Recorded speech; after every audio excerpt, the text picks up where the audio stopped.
Rob, back to the question on leadership. I mentioned the Fedway Leadership Academy that we're working together on with Stand and Deliver, our company. You and Max and John are there, right? You're right there with the other leaders who are the leaders of the company.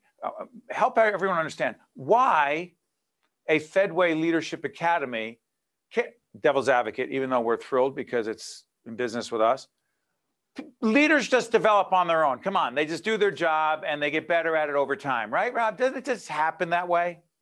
Look, I think that you know our philosophy here is that it's an approach of making all the people around us better, right? We talked about the concept of teamwork before, and you're really not doing your job unless you're providing the resources to make those people around you perform at the highest level possible. So we identify people within the organization. You're doing the first of what we hope will be many leadership academies that are going to acknowledge people within the organization that we want to have be part of a learning environment where they can be enabled to understand some of the communication skills and some of the things that are so powerful that will help them improve their careers and, of course, contribute value to the company. You know that here we have a corporate culture that we're very proud of.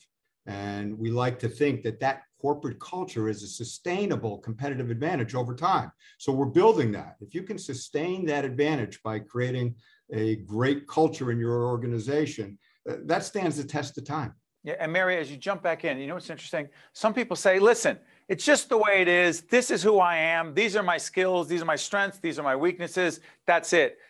Mary, not true, because as we've seen in the Fedway Leadership Academy, we've seen people, because we have them do a 3-minute presentation about some innovation at Fedway, some improvement, some change, and then a very tough, quote, Q&A, where you see national leaders of corporations and government and other places just fall apart. But at Fedway, we press them hard. Question, Mary, as we set this up, you've seen leaders develop and grow.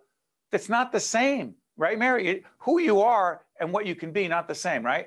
Yeah, definitely. I mean, Steve and I have worked together now for over 2 decades, and who I was when I started and who I am today, and the same in the Leadership Academy. We get to see people come in that are resistant to change, that say, not me, I'm not going to be out there presenting. And then by the end of the 9 months, 12 month time, they literally are looking forward to that opportunity to get up, to stand up, and to get engaged. And, talk a little bit about that, Rob, in terms of getting your team to be vulnerable, getting your team to take risks. You talk about the culture of Fedway. How do you let your team know that it's a safe space and you do want them to step up and lead and be vulnerable? Well, look, Steve said it before with baseball being a great analogy. You fail a lot of times, yet you keep coming back because it's your attitude, it's your approach, it's your desire to contribute. And it may not be with a great at-bat, it may be with a defensive play the next inning. So there's opportunities that exist beyond the instant circumstance. We want our people to be able to feel uncomfortable. We always say pressure is a privilege. You put yourself in those situations, right? Because it's important to have the opportunity, and you should recognize, embrace that. And you're not always going to succeed, and you're not always going to make the right decision, but there's a team of people here around you that will help you recenter that and move it in a direction that's positive. So we're very big on making people get out of their comfort zones and push them to achieve and get them to that higher level, and share with them that, look, we're all doing this together.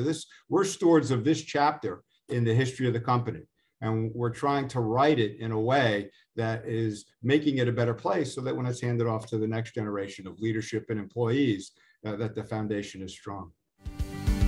This edition of Lessons in Leadership is made possible by the Buccino Leadership Institute at Seton Hall University, Prager Metis, Valley Bank, the International Union of Operating Engineers, Local 825, the North Ward Center, the New Jersey Sharing Network, Delta Dental of New Jersey, Kessler Foundation, Veolia, and Seton Hall University, showing the world what great minds can do since 1856.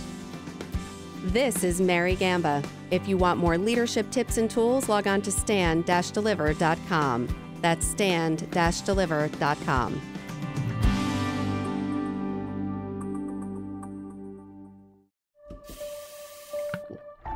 Most people don't think about where their water comes from, but we do. Veolia. More than water. Resourcing the world.